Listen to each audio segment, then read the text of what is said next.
종을 넘나드는 바이러스가 있다라고 하는 사실이 사실 굉장히 위협적으로 느껴지지만 우리가 이제 그 인간 진화의 긴 과정을 보면 사실 이건 매우 특수한 일이라기보다는 늘 우리와 함께 있었던 일이라고 할 수 있습니다.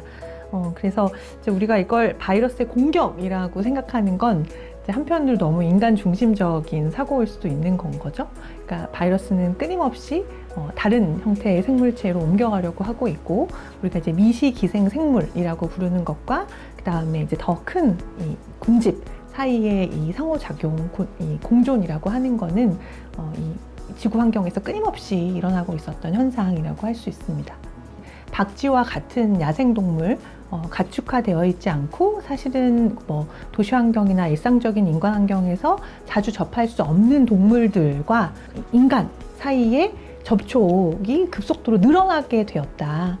사실은 우리가 야생동물이라고 부르는 것과 그 다음에 인간 인구군 사이에 일종의 생태적 완충지대라고 하는 게 있어서 그 둘이 너무 자주 접촉하지 않도록 잘 분리하고 있는 환경 속에 있었는데, 이 생태적 완충지대가 없어짐으로써 사실은 여태까지 인간과 접촉이 없었던 동물들이 인간에게 접촉당하게 되는 이 상황이 훨씬 더 문제라고 할 수 있습니다.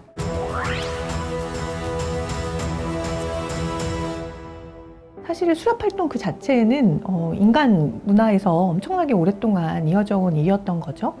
그런데 최근에 들어서 수렵활동에 우리가 이제 문제를 제기하는 건 도대체 어떤 생태학적 압력 속에 있기 때문에 사람들이 정글 같은 곳에 가서 야생동물을 잡아야지만, 그래야지만 생계를 유지할 수 있게 되는 건가?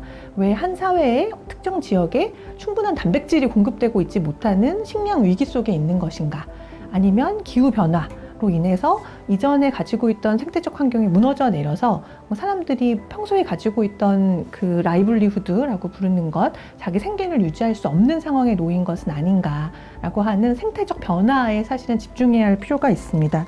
근데 문제는 그렇게 인간과 접촉하지 않는 곳에 살아야 되는 동물들을 잡아서 다른 먼 곳으로 보내는, 그러니까 이 동물을 운반하는 이 과정 전체가 사실은 수렵 그 자체보다도 훨씬 더 많은 이 위험들을 야기한다고 할 수 있습니다.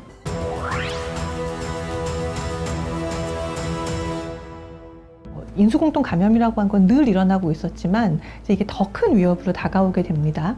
근데 그 문제가 뭐냐고 한다면, 지금 현대의 자본주의화된 공장식 축산, 우리가 먹는 닭고기, 돼지고기, 소고기 다 아주 좁은 지역에서 동일한 형태의 종을 짧은 시간 안에 많이 길러냄으로써 이제 우리가 이렇게 풍족한 육류 소비를 할 수 있게 되는 건 거죠.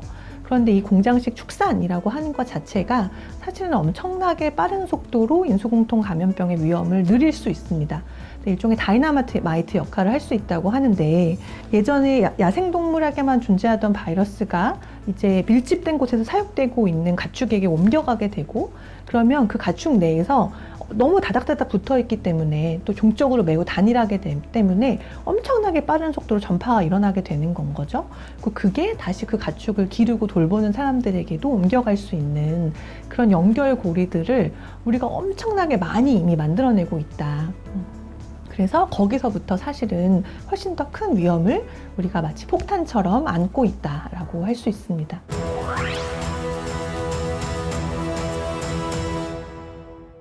지금의 감염병 위기는 사실 우리가 얼마나 긴밀하게 연결되어 있는지를 사실 굉장히 잘 보여주고 있습니다. 그러니까 라틴 아메리카에 있는 산림이 잘 보존되고 있는지, 동남아시아에 있는 습지가 충분히 보존되고 있는 건지, 아프리카에 새로 만들어지고 있는 도시에서 사람들이 충분히 안전한 주거 환경을 누리고 있는지, 전지구적으로 널리 서로 각기 다르게 살고 있는 사람들의 운명이 사실 연결되어 있다라고 하는 게 이 종을 넘나드는 바이러스가 말 그대로 보여주고 있는 건 거거든요.